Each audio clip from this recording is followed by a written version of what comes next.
Good morning, everybody. 9:29 as I take my morning drive. 39 degrees. Can you believe in early December in the south central Pennsylvania region that it's 39 degrees? I mean, what is up with this cold weather? It's another overcast day, as you can clearly see. And that's a shame. It's a real shame. But there's nothing we can do about it. There's nothing we can do about it. Good morning, Tom. How are you? Good morning, Andy. How are you? Had to skip the ad to get here, but hi all. Oh, yes. Sorry about the ads. Patreon.com/addressing Gettysburg makes it so that I don't have to use ads. Eventually. So yeah, we're going in to town. Got some work to do. We got our Christmas show coming up. I gotta figure something out to do there. By the way, if you watch AG today, Bethany's going to be Mrs. Claus, and because Cameron is not a team player, I'm going to be Santa Claus. And we're going to take calls from the children of the audience, the little Getty's Nerds in Training. And it'll be fun, but you got to participate. So have the kids call in and tell Santa what he wants or what they want for Christmas. And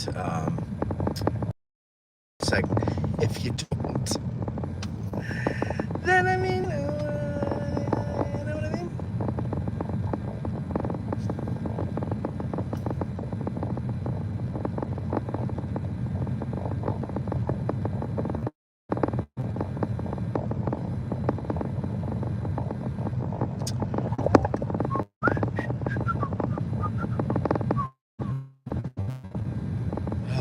Man, is it spring yet?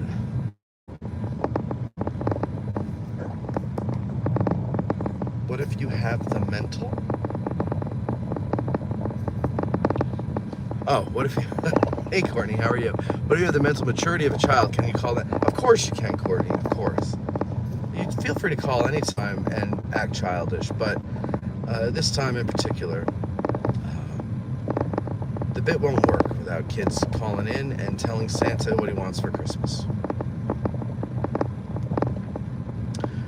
Frankly, even adults, if you want to call in and tell Santa what you want for Christmas. I just haven't decided, am I going to do Santa as Santa, or am I going to do Santa as Cam doing Santa? Because I feel, the right idea is Cameron doing it. But since he refuses to play reindeer games, he's like the opposite of Rudolph. We try to include him in the reindeer games, and he says, no! Then I'm going to have to do it. But as him? I don't know how long it'll be good for. That won't really be good for a very long time. And I think it'll frighten the children. So we don't want to do that. But if I do it as Santa, I think Santa he'll have a kind of, not a mean streak, but a darkness to him. Maybe he'll be a little drunk. I don't know. But, playing Santa straight isn't exactly really playing Santa straight. There's still going to be some screwiness. Mrs. Claus, she's going to have to go along with whatever. She'll be the straight man, whatever it is.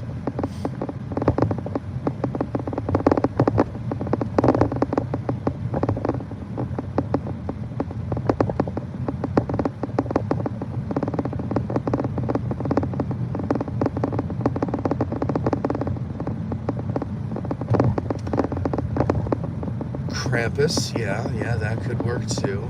Although I don't really know enough about Krampus. I just know that that's a thing that the kids in high school who wanted to be different but really were the same as everybody else, wanted to be different, they honed in on instead of all the traditional Christmas things because it was different. So I don't really know what the legend of that is. Plus, we don't really have Krampus in our popular culture. Everybody knows Santa Claus. Not everybody knows Krampus, although, I don't know. I just don't know.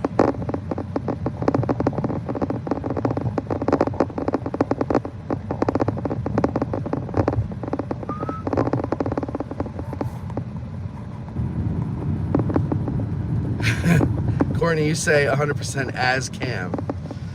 Okay. I mean, I don't know. I'm torn. I think I could do a good job either way. I think playing it straight might surprise you, because it won't be, like I said, it won't be straight Santa Claus. But also Cam, But also I got to think of the people who are sick of Cam. Got to think of them too. It is, after all, the holiday season, and everyone must be included. So, the Cam Grinches. Oh, maybe Cam should be the Grinch. Oh, we already ran that by him. He wouldn't do that either. Oh well, we'll figure something out.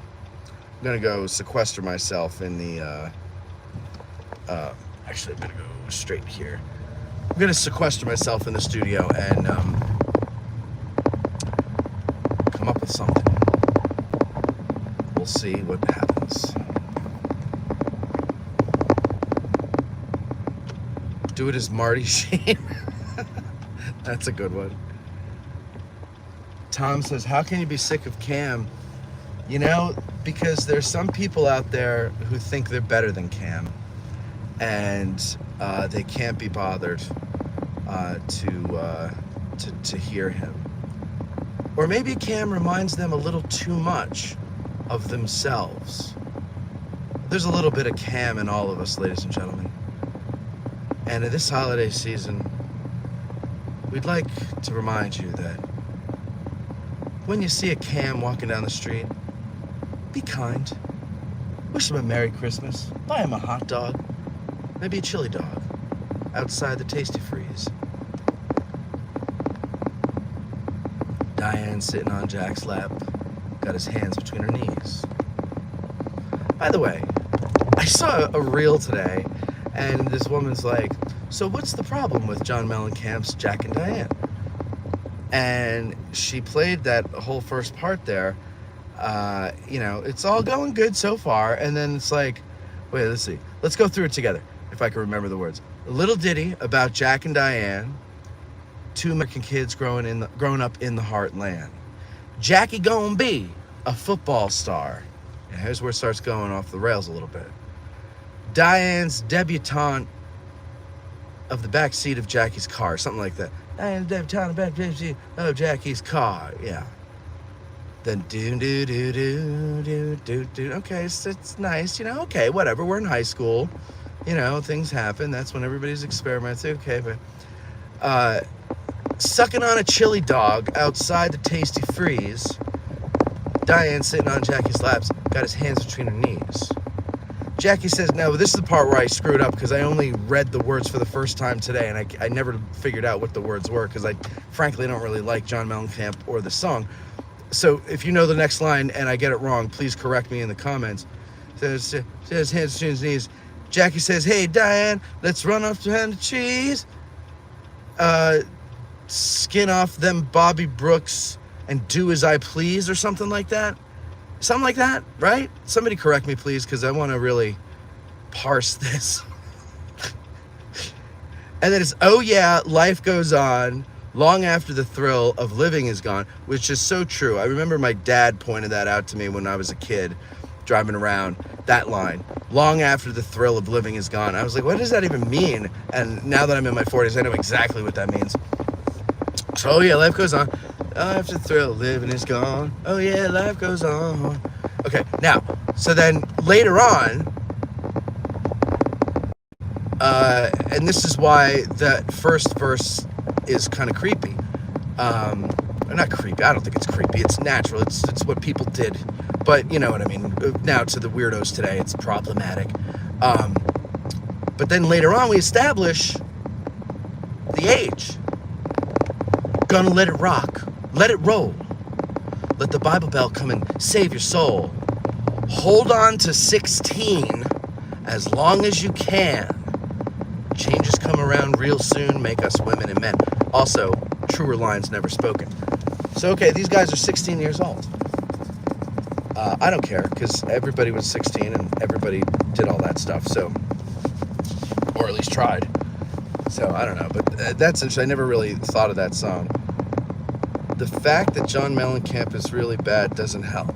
Yeah, he's not. Thank you. I never understood John Mellencamp. Can someone explain?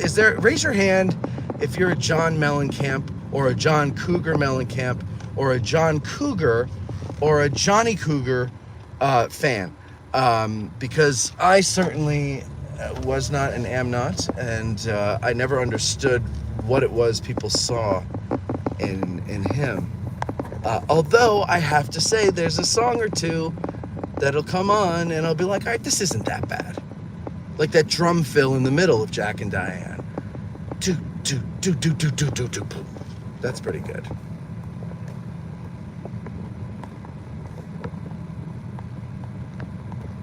Good morning, Eric. Andy says, Cam is very involved with history. He do be putting his money where his mouth is. Gotta respect him for that. Do I?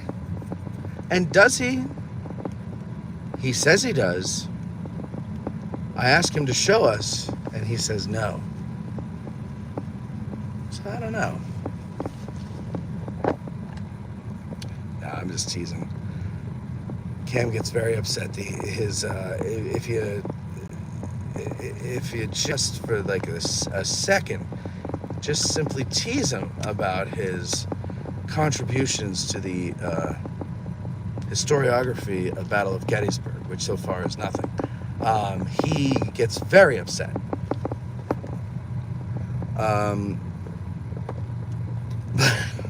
But no, in all fairness, he's working on stuff, so nothing's out there yet, because he's still working on it. Good morning, Matt and everyone. Good morning, Jennifer. How are you? Never liked his music at all, Tom says. My hands are decidedly not raised. I can't say. So it's amazing. So wait, is there anyone? Oh, Little Pink House is another one that drives me nuts. Hey Joe, how are you? Happy Krampus to you as well.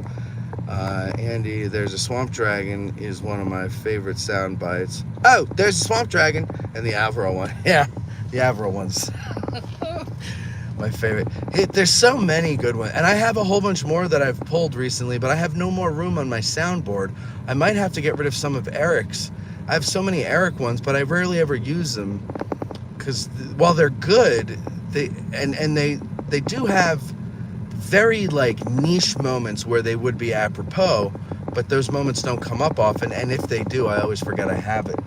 So I might have to just go to Eric's page and remove a good deal of those and put some new Cam stuff. Cam get 2 pages. Veronica's are staying, because you got to have some female voices in there just to mix things up a bit. And she's got some classics. As I recall, it emptied my kazoo. I think it seems to be everybody's favorite. And yeah, Unmute Me will stay. That will not go anywhere.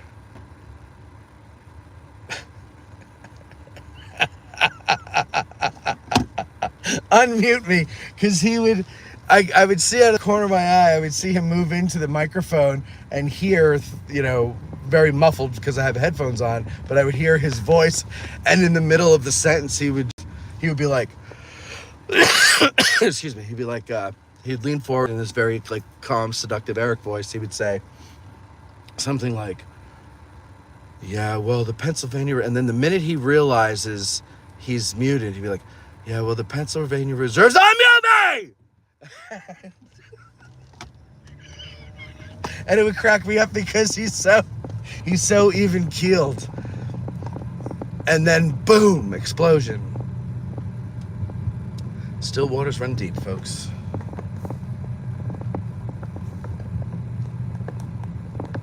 So there's not one fan in here of, good morning, David, of John Mellencamp.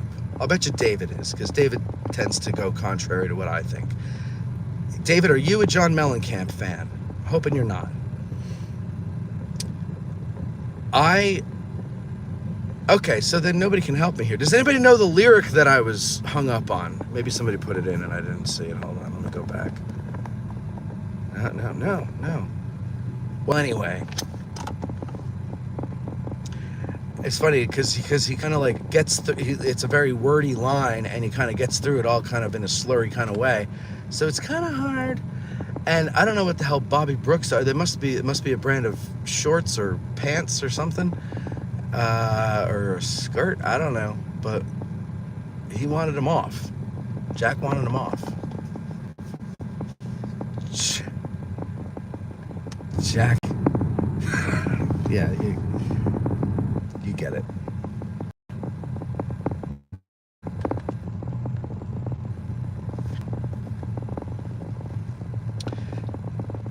Jack and Diane, yeah. So that's the most palatable. If I have to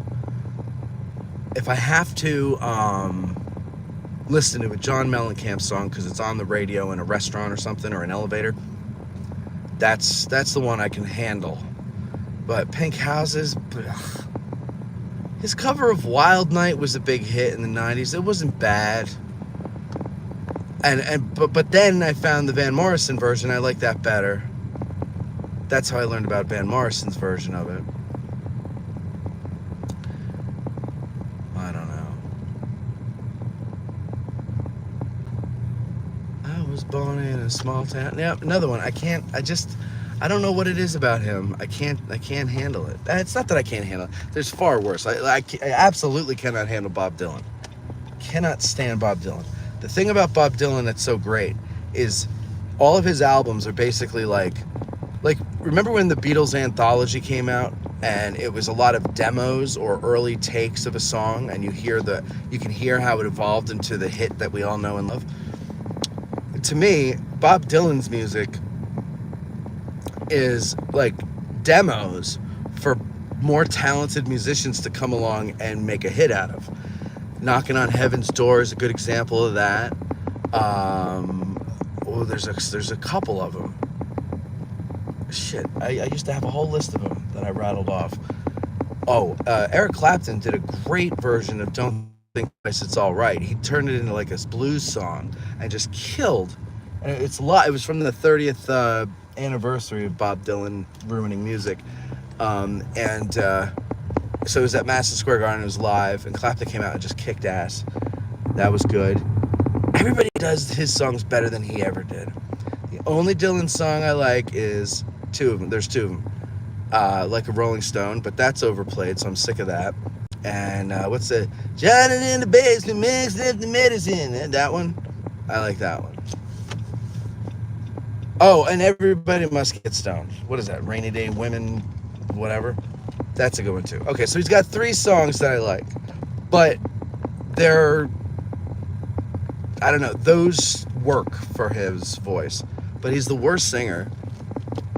I don't get it. Drugs are an amazing thing, ladies and gentlemen, because a whole generation was high and propped that guy up to stardom. It's amazing.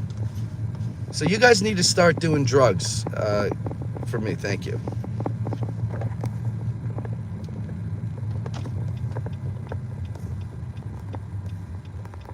Let's see. Jack and Diane's a good singer. I don't think he knew what he was singing, so he just slurred his way through it. Could be.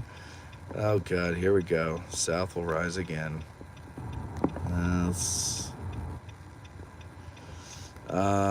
Small town. My buddy and I have an ongoing joke about small town. We just sing it like I was born in a small town. It was kind of a small town. No, it wasn't really a big town. It was... Yeah. That's all. You're right. It's all he's doing is saying it the same way over and over again.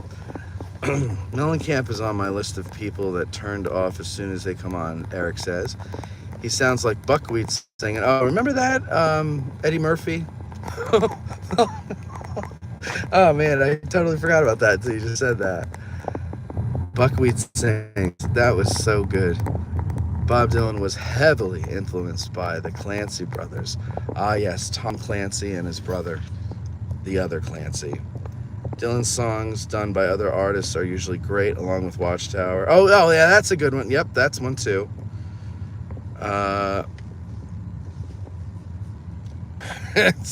Start doing drugs, beat you to it, mate. All right, good. We'll get some more people involved. Yeah.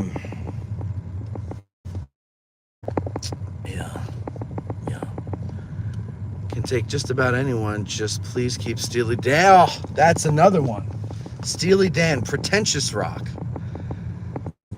That's although there are always songs from these at least one that I can go, okay, I can respect this song.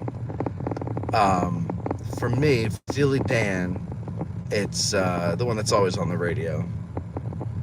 Well, actually, there's three, and of course they're the ones that get the most radio play. Do It Again, Hey 19, and the other one. Oh wait, shit. Where's it? Back Jack, Do It Again. Okay, that's that one. Hey, no weekend. Hey 19. That's Aretha Franklin. That's Hey 19. And then the third one was I just had it, and then I lost it.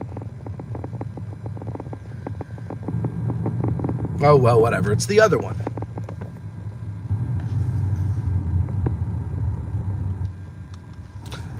David says he will die on this hill. Steely Dan is incredible. How you doing, Babra? Listen, Steely Dan is very talented. They are great musicians. Jeff Skunk Bastard, right? I mean, wasn't he in Steely Dan? Very good. Oh, Reelin' in the Years. That's the other one.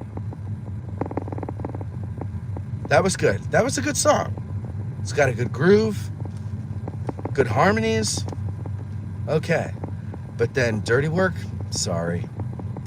Or Deacon Blues, nah.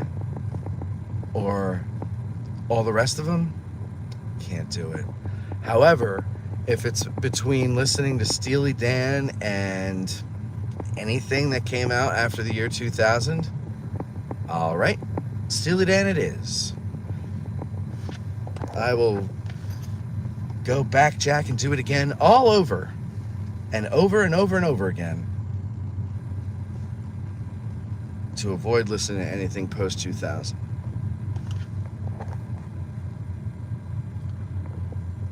Once, twice,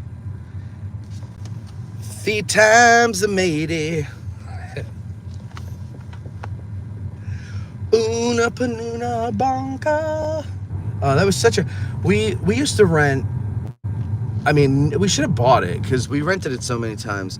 Eddie Murphy's The Best of Eddie Murphy from SNL, and it was the VHS version because the DVD version added a couple of them that just to me weren't as funny as what was in the VHS version.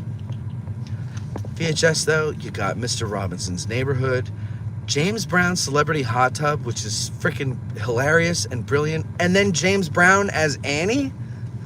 Come on. How do you get funnier than that? And that's why that show really hasn't been hilariously funny since he left. Because he was the hilariously funniest of them all.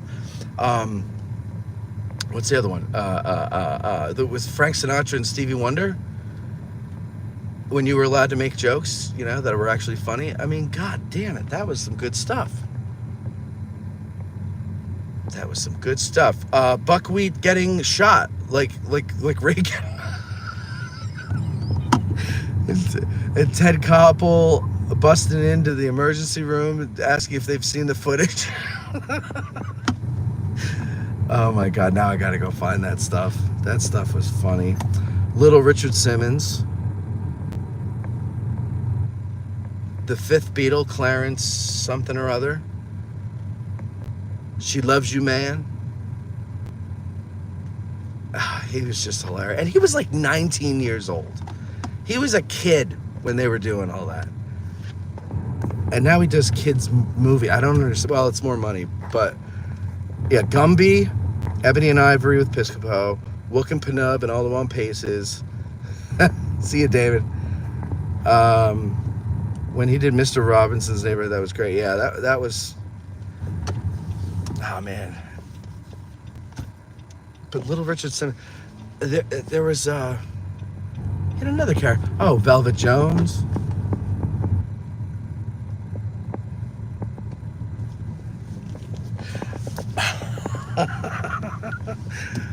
Oh my God. Thank you for reminding me of that, whoever did that. Put that in my head, the Buckwheat comment, because that, oh man, Eddie Murphy was so funny. He was really hilarious. Then he started doing this thing that comedians always do, and they take themselves seriously. And, like, remember he had an album? Or maybe a couple? I couldn't tell you. And that's the sad thing, is he's got a good voice. I mean, it's not a great voice, but it's a good voice. He could do Stevie Wonder. He's, you know, he knows how to use his voice. But I don't want to hear you singing serious, like, R&B. Same with Jamie Foxx. Beautiful voice. Don't want to hear you. Tell me a joke. I didn't like when Robin Williams went serious. I didn't like when Jim Carrey went serious. Not that they're not good when they're serious. It's just, I don't know.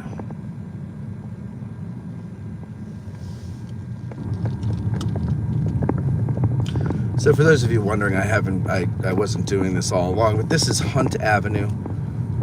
It's a good way to get from the Taneytown Road, or Tawnytown Road as it's properly pronounced, over to the Baltimore Pike.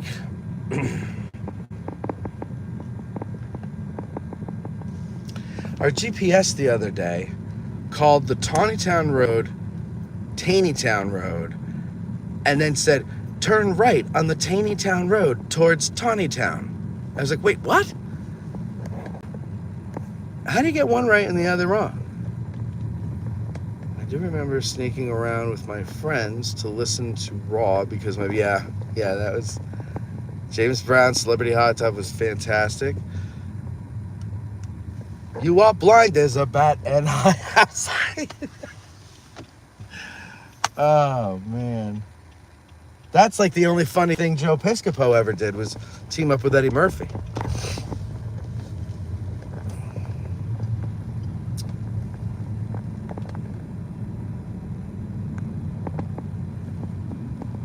Oh, that's right. He had a hit called Party All the Time, which was terrible. How was that a hit?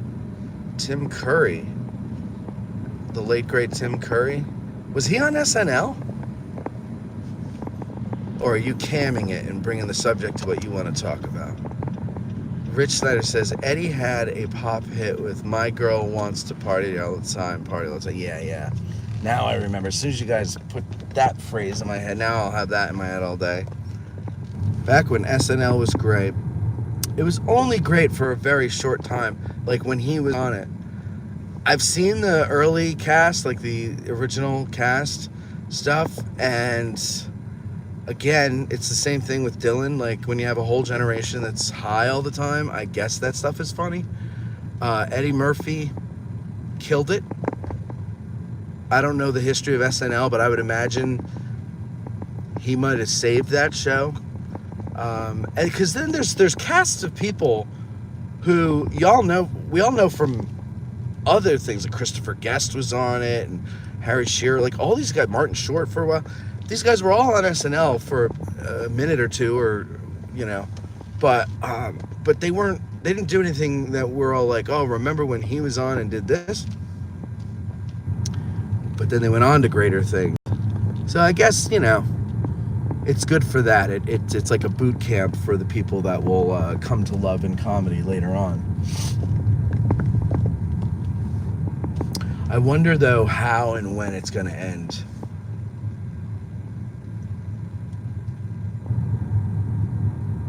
The Farley Spade years, I think, were the next best year. So I think however long Eddie Murphy was on, which I don't think was a very long time, and I don't even know if the rest of the cast was good. He was good. I think he carried it. And then there was, then it started getting better with Dana Carvey and Mike Myers. I think from that period up until Will Ferrell left, that period had good cast members, because a lot of those people are still working, and they're memorable bits.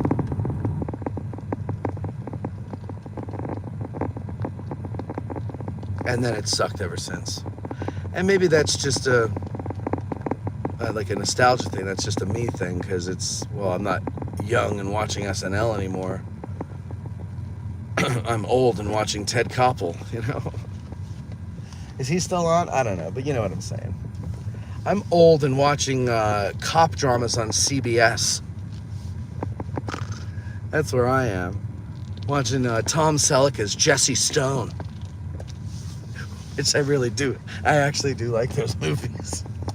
Do you know what I'm talking about, Jesse Stone? Stone cold. Cold as ice.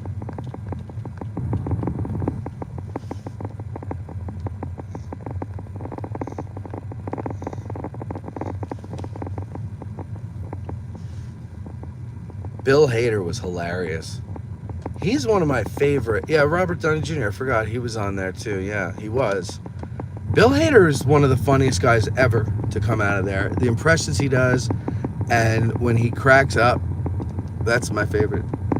I love Bill Hader. I love that he loves Keith Morrison, and he does a Keith Morrison impression. Because I think Keith Morrison is one of the greatest things ever to come out of Dateline. Honestly, if I'm gonna watch Dateline and it's not Keith Morrison, I'll watch something else. Like, I go around on YouTube and I'm like, let's see what Dateline has going on. I'll just Google Dateline, and then I hit play, and when I hear the person, when Lester Holt says, here's Andrea Mitchell, not Andrea Mitchell, but Andrea, whatever her name, Canfield? No. Oh, who cares? Doesn't matter. Here's some other person who's not Keith Morrison with the story. And I go, nope, next. And then when I hear, here's Keith Morrison with the story, I go, thank God. And then the first you hear the chord of a ominous song, and then you hear Keith come in with some creepy campfire story tone in his voice, Picture a beautiful town, a place you'd like to live, perhaps retire to. And in that beautiful town lies a dark secret. A secret of murder. I go, yes. Take me on a journey, Mr. Morrison. Take me on a journey.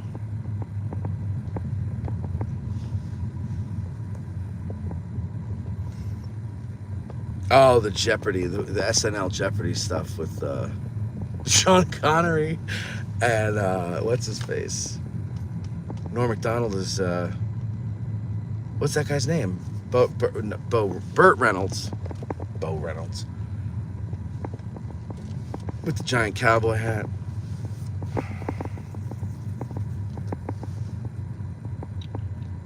The puppet skit. I don't know that one. The one I liked when he would do, well, there's a lot of things I liked that he did, but I liked when he did Stefan. So the whole joke with Stefan, which is what I think was great, was he's out there reading the teleprompter, and what's that kid's name?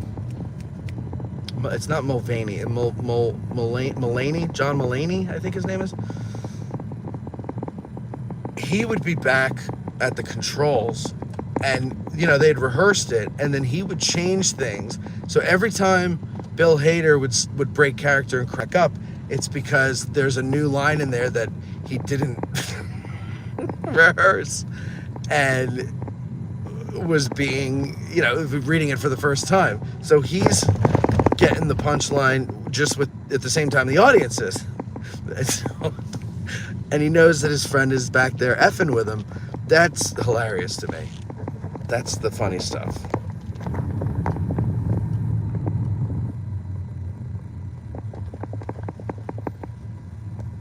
I sound like your grandfather talking about the Stones. Yeah, well, Tom, sometimes I feel like your grandfather talking about the stones, kidney stones or the gallstones. Which stones are you talking about?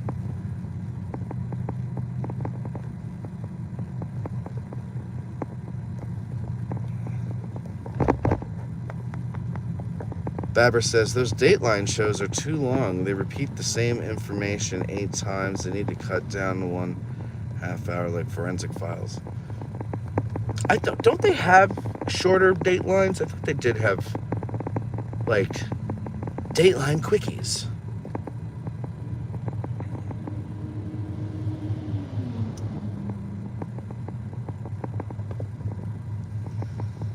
Great morning to you, BKW.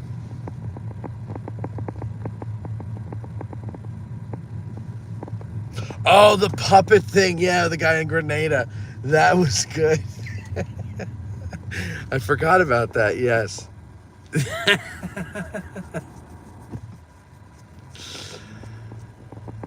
Oh, the Californians on SNL is another funny one. Oh, because my darling Kristen Wiig is on there. You know, a cute girl who's funny is outrageously hot to me. Kristen Wiig is very hot. Very funny. Did you guys ever watch Wet Hot American Summer? Because that's got a mix of alum on it. You've got your SNL alum. You've got your, what was it, Kids in the Hall, I think? Was it Kids in the Hall with Louis who wants to dip his balls in it?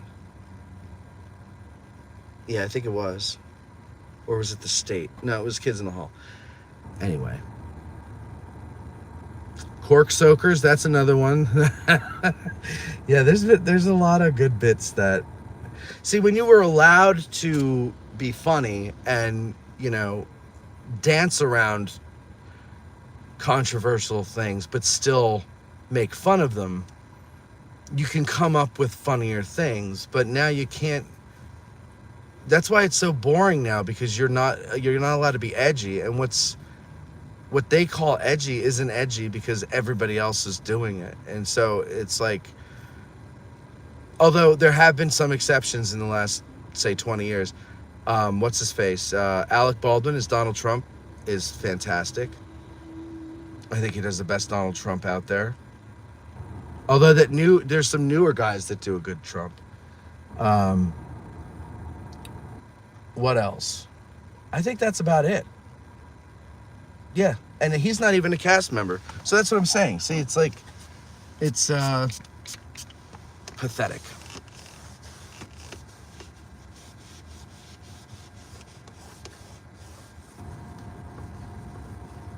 And then he goes and shoots somebody.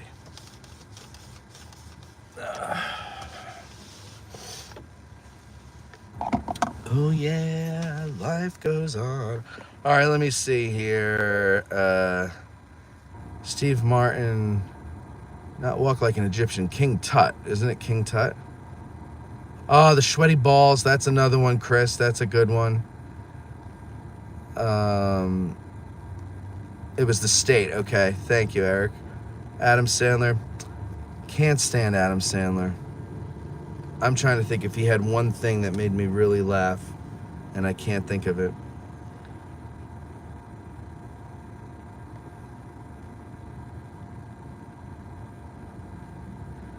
James, Gettysburg Christmas, so here's the deal with that. The question is, any word on when it's going to be on TV? If it's going to be on TV, or if it's going to be available for you to otherwise get from the comfort of your own home, it's not going to be until next Christmas. So the only way that you're going to be able to see it now is if you were here for the premiere, or if you were here last weekend during the Christmas festival and went to one of the 20 sold out, even though they didn't sell them, it was free, showings of the movie. Bo, he is not part of the negotiations. He just wrote, produced, and directed it. The executive producer, who's the person who coughs up the dough for the budget, they're the people who own it. And then it's up to them to go out and try to make their money back. Unfortunately, I don't know anything about these people, so I'm just, I'm just letting you know some things that I do know. And sometimes people make movies for the write-off, knowing that it's not going to make any money. So sometimes they ensure that by not selling it. So I don't know what the plan is. I've heard some things that make me wonder what the goal is, what the plan is here. But we'll find out. We'll find out. I know that Bo really wants to, he's encouraging them to, do something with it. But like I said, I saw a local news report from last January when they were shooting. And in that report, they said it won't be, they're hoping to premiere it at the Majestic Theater late this year, but it won't be on television until Christmas of 2024. So that's the dilly there. Oh, Will Ferrell as Harry Carey, so funny, yeah. Chris Farley, Patrick Swayze, another classic.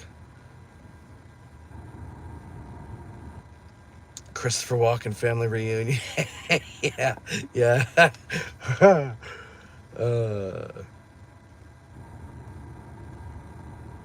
Larry David gets Bernie. Oh, Larry David does a great Bernie. That's a good one, yeah. The kid, who's the kid that was on Good Burger? Is it Keenan or Keenan Thompson? Is that his name? He's funny. Is he still on it? He's like one of those guys that's just on cast after the cast changes, but he stays on. But he's funny though.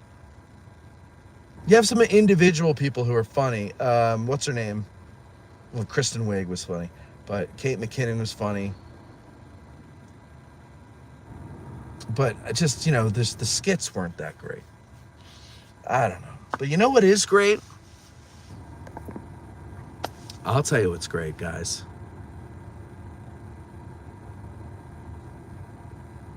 I'll tell you what's great, if I could think of it. No, I know exactly what it is. It's a breakfast sandwich from that place right there. That place is called Gettysburg Baking Company. And I am going to go get a breakfast sandwich and go to the studio and work. It's already 10:12. Do you know where your children are? I will talk to you guys later. Have yourselves a great day. Probably, I have to get a filling tomorrow morning, so I don't know. I probably won't be doing a drive. I would love to get some beef jerky. They're never open. I don't know if they've closed down or if they just have weird hours and I keep missing them. I should probably look at, well, I don't get out and I can see they're closed from the street, so I never go and look at their hours. Anyway, point I'm trying to make is I gotta go. I will talk to you guys later. Jennifer, you have a blessed day as well, and I will see you when I see you. Bye-bye now.